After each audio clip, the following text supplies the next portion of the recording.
ये लो खुशीराम, ये तेल, आटा, चावल और ये तेरे मसाले। अरे वाह भाई, दोस्त हो तो तेरे जैसा। और ये रहा तेरा इस बार का पैसा, ठीक है ना? अच्छा दोस्त, अब मैं चलता हूँ, अगली बार फिर मिलेंगे। खुशीराम घर आके उन पैसों को गिनता है, फिर कहता है, अरे वाह, आज तो अच्छे पैसे कमाए हैं। चलो चलो बच्चों, आज मैं तुम्हें फिल्म दिखाने ले चलता हूँ। सच में पापा, हम अभी तैयार होकर आते हैं। ये फिर तो हम आज बहुत मजे करेंगे। लगता है जी आजकल काम आपका अच्छा चल रहा है। हाँ मानसी, कुछ ऐसा ही समझ लो। अच्छा अब देर मत करो, चलो जल्दी, देर हो जाएगी। ये है बिहार में रहने वाला खुशीराम, जिसकी राशन की दुकान थी। शहर से हर महीने सरकार की तरफ से उसकी दुकान पर गाड़ी भरकर गांव वालों के लिए राशन आता था। सभी गांव वाले उसकी दुकान से राशन लेते थे। उसका नाम तो अच्छा था, लेकिन उसका स्वभाव कुछ सही नहीं था। चावल के अंदर कंकड़, दाल के अंदर छोटे छोटे पत्थर और इस लाल मिर्ची में ईटे का चूड़ा मिला दिया है। तेल में बीमार जानवर की चर्बी मिला दी है। इतना सारा राशन बच गया है। इसे दूसरे गांव के किराना दुकान पर बेचकर मैं खूब मुनाफे कमाऊंगा। खुशीराम इस राशन को अरविंद शर्मा को बेच देता है। खुशीराम का ये काम कई सालों से चल रहा था और इसके ही चलते गांव में सबसे ज्यादा पैसे वाला बन गया था। इस बात का उसके अंदर घमंड आने लगा था। ये क्या है भाई, जो तुमने राशन के चावल हमें दिया है उसमें से तो आधा से ज्यादा कंकड़ निकल जाते हैं। आटा तो जो दिया है उसकी रोटी रबड़ जैसी खिंचाती है। तुम्हारा तेल तो ऐसा है कि पूछो ही मत। अगर ऐसा ही चलता रहा तो हमारा गुजारा कैसे होगा? तो क्या अब मैं वो कंकड़ भी साफ करके दूं? एक तो सरकार तुम गरीबों को पाल रही है, मुफ्त में राशन दे रही है, उसमें भी तुम लोगों का भाव बढ़ा हुआ है। तुम लोगों की भलाई के लिए मैंने राशन की दुकान खोली है और ऊपर से तुम लोग मेरी ही गलती निकाल रहे हो। और तुम लोगों को कुछ पूछना कहना है तो सरकार से पूछो जो राशन भेज रही है, समझे? अब राशन लेना है तो लो, नहीं तो चलते बनो। अरे बेटा, क्या बहस कर रहा है, वो भी खुशीराम से? ऐसा ना हो साफ और अच्छे के चक्कर में हाथ से राशन ही चला जाए और फिर भूखे पेट ही रहना पड़ेगा। मैं तो जैसे तैसे भूखी भी रह लूं, लेकिन मेरे साथ एक छोटी बच्ची है, उसे कैसे भूखा रखूंगी? तुम ठीक कहती हो दादी। वैसे भी पूरे गांव में ये एक ही राशन की दुकान है। अगर इसने भी मना कर दिया तो हम कहाँ जाएंगे? गांव में इकलौती राशन की दुकान होने के कारण खुशीराम से कोई भी उलझना नहीं चाहता था। उस गांव के गरीब लोग चुपचाप राशन लेकर वहां से चले जाते हैं। आए थे बड़े मुझसे पंगा लेने वाले, जो करना है जाके कर लो। शाम के समय खुशीराम अपनी दुकान बंद करके घर आता है।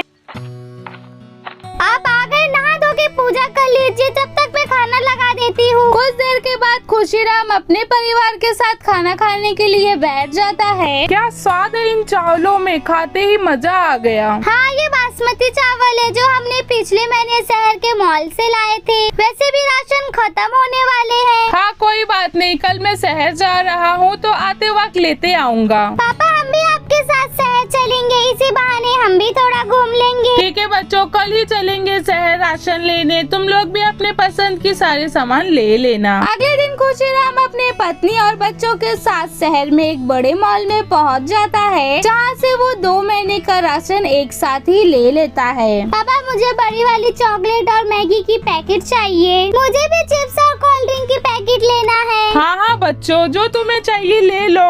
सुनिए जी, जब अपने पास वाले गांव में इतनी बड़ी किराने की दुकान है तो फिर हम शहर में इतनी दूर राशन लेने क्यों आना पड़ता है? अरे जाने वो लोग कैसा राशन देते होंगे, कहीं किसी की तबीयत खराब हो गई तो।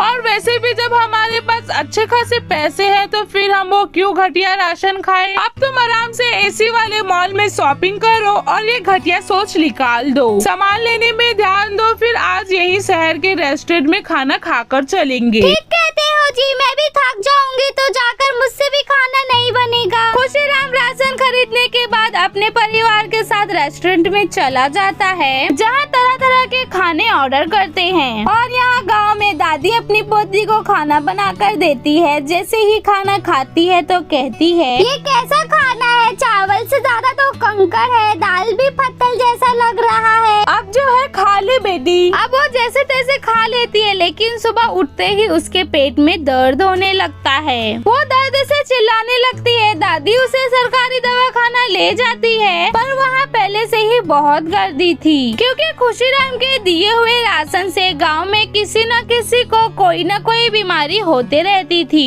हे भगवान, ये नंबर आते आते तो शाम हो जाएगी। मुझे अभी इसे किशन के प्राइवेट क्लिनिक पे लेके जाना होगा। दादी परी को लेकर किशन के क्लिनिक पहुंच जाती है। देखिए अम्मा जी, मैं तभी इसका इलाज करूंगा जब आप मुझे फीस देंगी, नहीं तो इसे यहाँ से ले जाइए। इसके सिवा मेरा कोई नहीं है। अच्छा, मेरे पास ये चांदी की पायल है, आप इसे रख लीजिए। पायल लेने के बाद डॉक्टर बच्ची का इलाज करता है। देखिए, पेट में थोड़ा इन्फेक्शन हो गया था, आप ये दवाइयाँ देना, कल सुबह तक ठीक हो जाएगी। दादी डॉक्टर को शुक्रिया करके चले जाती है। दादी के जाने के बाद खुशीराम डॉक्टर के पास आता है। क्यों, कैसा चल रहा है काम डॉक्टर साहब? सुना है आजकल नोट खूब छाप रहे हो। बस आपकी ही मेहरबानी है साहब। दरअसल ये सब खुशीराम के मिलावटी राशन का कमाल था कि सभी लोग बीमार पड़ रहे थे और डॉक्टर भी खूब कमा रहा था, जिससे कुछ पैसे खुशीराम भी उसे दे दिया करता था। अब ऐसे ही चल रहा था। एक दिन घर में तेल खत्म हो जाता है तो मानसी कहती है, अरे तेल भी आज ही खत्म होना था, अभी उनसे मांगूंगी तो देने से ज्यादा तो वो चिल्लाएंगे। एक काम करती हूँ, रोहित से कहकर 500 वाले गाँव से तेल मंगा लेती हूँ। मानसी ऐसा ही करती है, अपने नौकर से तेल मंगा लेती है और रुचि को पास्ता बनाकर दे देती है। पास्ता खाने के बाद रुचि अचानक से बेहोश हो जाती है। मानसी उसे जल्दी से डॉक्टर के पास लेकर जाती है, लेकिन वहाँ पहुँचने से पहले ही रुचि की मौत हो जाती है। फूड पॉइजन होने के कारण उसकी मौत हुई थी। फिर खुशीराम को सारी बात पता चली तो वो अपने किए पर बहुत रोया। मेरी करने की सजा मेरी बच्ची को मिल गई। खुशीराम सारे गाँव वालों से माफी मांगता है और राशन दुकान में हेरा फेरी करना बंद कर देता है। आखिर उसे इस बात की इतनी बड़ी कीमत जो चुकानी पड़ी थी। वीडियो अच्छी लगी हो तो लाइक शेयर सब्सक्राइब।